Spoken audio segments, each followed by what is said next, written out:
Todos los días, el enfermero Roberto Pérez cuidaba durante 4 horas a Juan Giustosi, un adolescente en estado de coma. No estaba contratado para encargarse exclusivamente de él, sino de todos los pacientes de la clínica, como cualquier otro enfermero. Pero él y Juan habían establecido una relación muy fuerte. Eso decía Pérez. Desde la dirección de la clínica le habían otorgado el permiso de encargarse exclusivamente de ese paciente durante 2 horas de su jornada laboral. Las otras 2 las hacía ad honorem, de noche, en acuerdo con la familia y la clínica. Al principio los directivos del establecimiento habían desconfiado. Sospecharon una posible situación de abuso, una fascinación del enfermero por el paciente como en Hable con ella. Pero las cámaras de seguridad nunca captaron ningún tocamiento extraño, más allá de lo estricta y profesionalmente necesario. Sí, se vio en las filmaciones que, sobre todo en horas nocturnas, Pérez le hablaba mucho al paciente.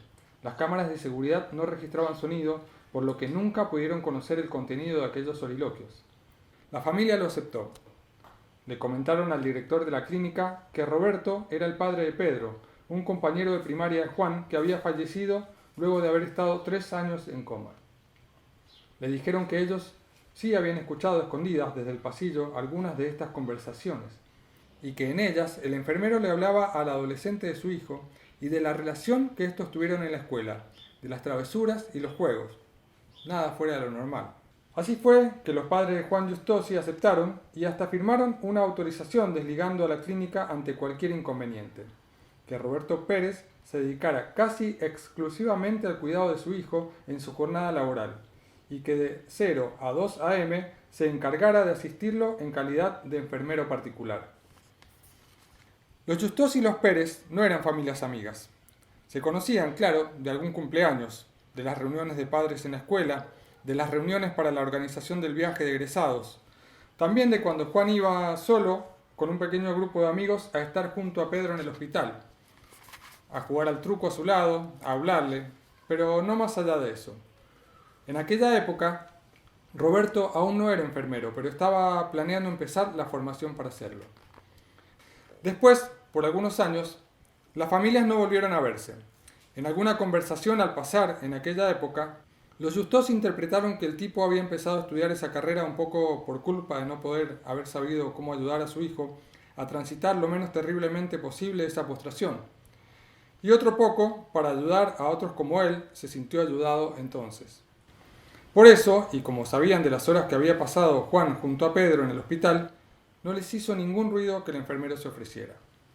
Lo interpretaron como un gesto de agradecimiento, de retribución, y en algún punto como una forma de poder tramitar mejor su duelo, ayudando a alguien a vivir lo mejor posible eso por lo que su hijo había pasado unos años antes. La madre de Pedro no sobrevivió a la pérdida de su único hijo, a la depresión posterior. Fue la primera persona a quien el enfermero cuidó día y noche junto a la cama de la que ya no se levantaría. Pérez vivía solo, y nadie le reclamaba por las pocas horas que pasaba en casa, ni por las pilas de ropa y platos sucios. No tenía amigos y hablaba poco. A veces intercambiaba alguna que otra frase con los familiares de los pacientes, con algún colega, con algún médico. Con quien más hablaba era con Juan. Dios es grande, pibe, y es justo. Te puso a vos en el camino de Pedro y me puso a mí en tu camino. Yo no estoy acá para retribuir favores personales ni para saldar deudas viejas. Yo soy un mero instrumento de Dios. Él es quien hará justicia, quien pondrá a cada uno en su lugar. Has estado con la presión más estable estos últimos días. No era momento de que partieras. Te voy a subir la almohada. Respirás mejor así. Yo no sé por qué el otro enfermero te la baja. Con el paso de los meses, con la ausencia de mejorías, con la lectura de estadísticas, los Giustosi se fueron resignando a la desesperanza, a la cotidianidad sin novedades, al coma, que no era una pausa breve. Yo les diría que las esperanzas no hay que perderlas nunca. Dios es grande y sabe lo que hace. Y mientras Él decide, yo acá tendré a Juan lo mejor que pueda estar alguien en su condición. Pero eso le sonaba a nada, a frase hecha, a lo que se tiene que decir. Sabían que el tipo se encargaba y que era verdad. Nunca una escara, nunca un hematoma, nunca un descuido por el aseo. pero eso de que la esperanza de que Dios era para ellos poco más que bla bla.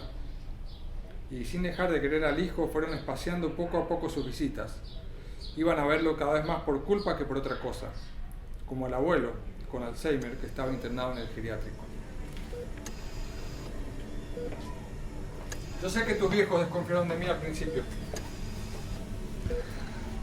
Todos desconfiamos cuando otra persona quiere pasar mucho tiempo con alguien a quien uno ama.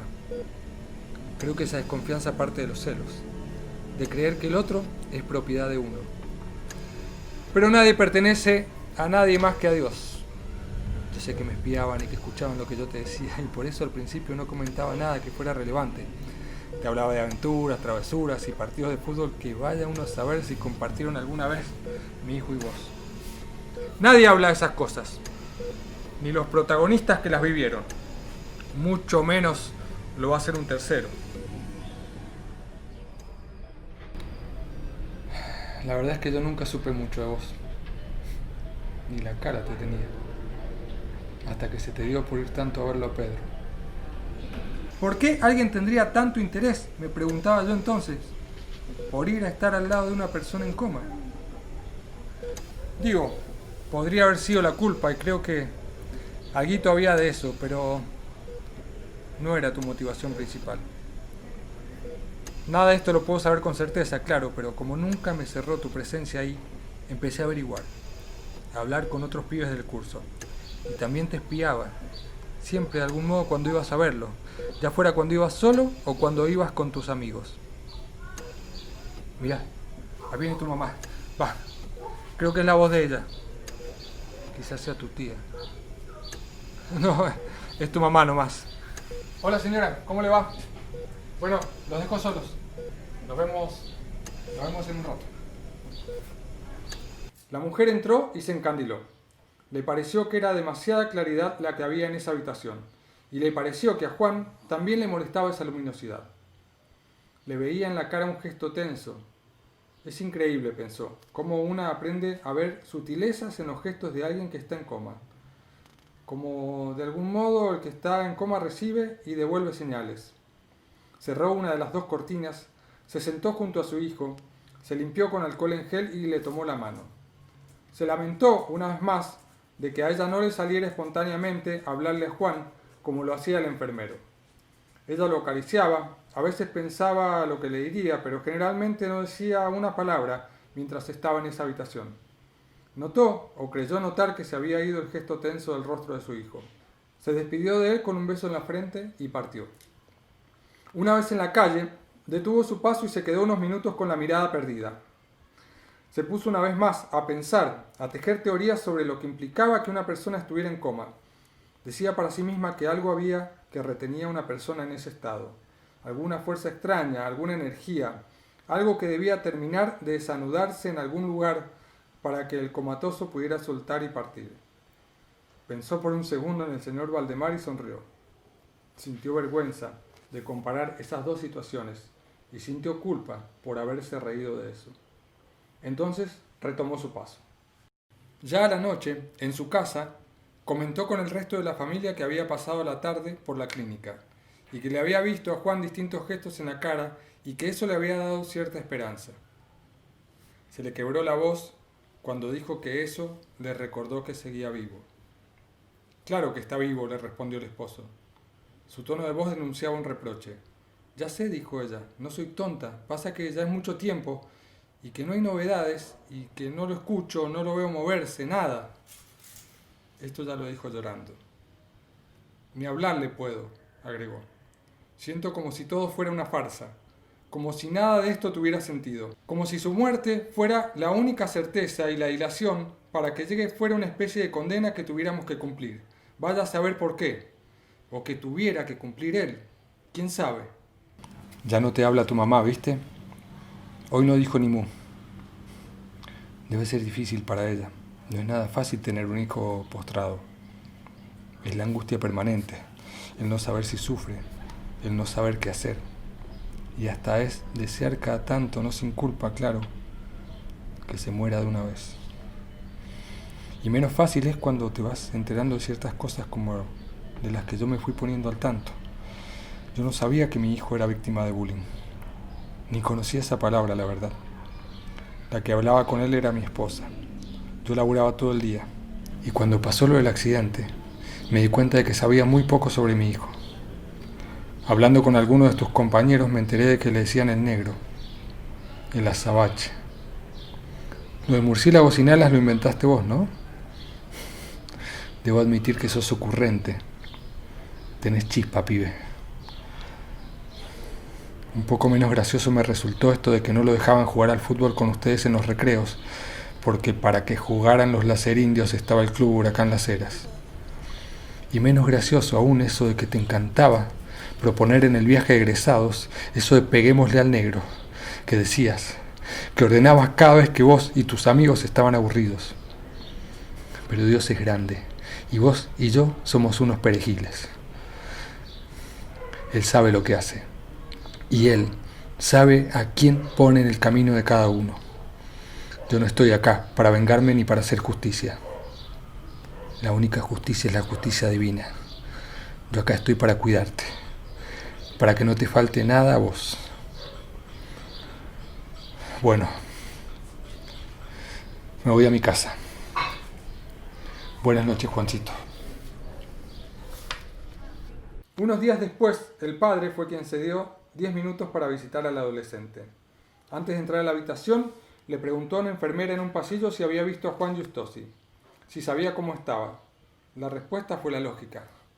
Pregúntele a Pérez. Él es el que le va a poder brindar la información más precisa acerca de su hijo.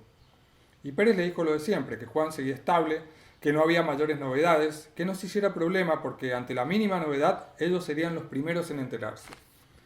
Giustosi le agradeció y pidió entrar. Una vez adentro, a solas con su hijo, le habló. Le dijo que la disculpara a su madre, que a veces era tan bruta para decir las cosas. Le dijo que sabía que a él le llegaba lo que se pensaba y se hablaba a su alrededor, que eso lo vio en documentales y lo leyó más de una vez. Y le dijo que las cosas iban bien en la casa, que el negocio iba bien, que la hermana ya estaba casi por terminar la secundaria sin haberse llevado nunca una materia y 1000 mentiras más que entendía reparadoras para el hijo. Después fue a buscar a la hija a la casa de su amiga. Una vez en el auto, le contó que había estado en la clínica y que lo había visto bien a Juan. Como siempre, pa, contestó ella. Vos deberías ir a verlo más seguido. Le hace bien que vayamos, replicó el padre. Y la hija contestó que sí, que ella lo sabía, que incluso ella le ponía música cuando iba, que cuando le ponía Metallica casi que lo veía sonreír, y que a veces le ponía Cristian Castro para hacerlo enojar un poco. Pero que no tenía tiempo, que estaba estudiando para geografía. Bueno, como te decía, fue desagradable enterarse de tantas cosas horribles por las que pasó mi hijo, y que muchas de ellas tenían que ver con ese chico que iba a hacerle compañía casi a diario en el hospital. En el accidente que tuvo, no me consta que hayas tenido alguna participación, así que de eso no vamos a hablar. Pero sí de eso otro que ya me resultó increíble. Yo seguía creyendo que vos ibas a verlo a mi hijo por culpa, para compensar un poco la balanza divina. Pero hablé con tus amigos, esos que llevabas para que te acompañaran a ver a Pedro, y te espié. Más de una vez me quedé en los pasillos y hasta un par de veces en el armario durante tus visitas. Que lo pellizcaras, que lo pincharas, que los amarrearas. Ponele que podrían haber sido pendejadas de un boludo de 12 años. Pero que hayas apostado con tus amigos que podías meterle whisky en la boca o una lapicera en el ano, es imperdonable.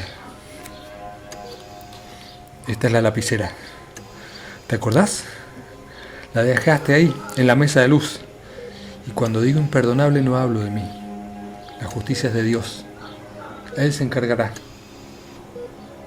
Yo solo soy un instrumento de Él.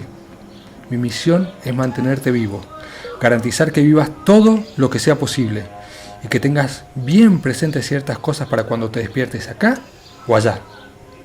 Dios es grande y Él te pondrá en tu lugar. Yo solo me voy a encargar de que tengas una vida larga y de que no olvides, de que no tengas chances de olvidar.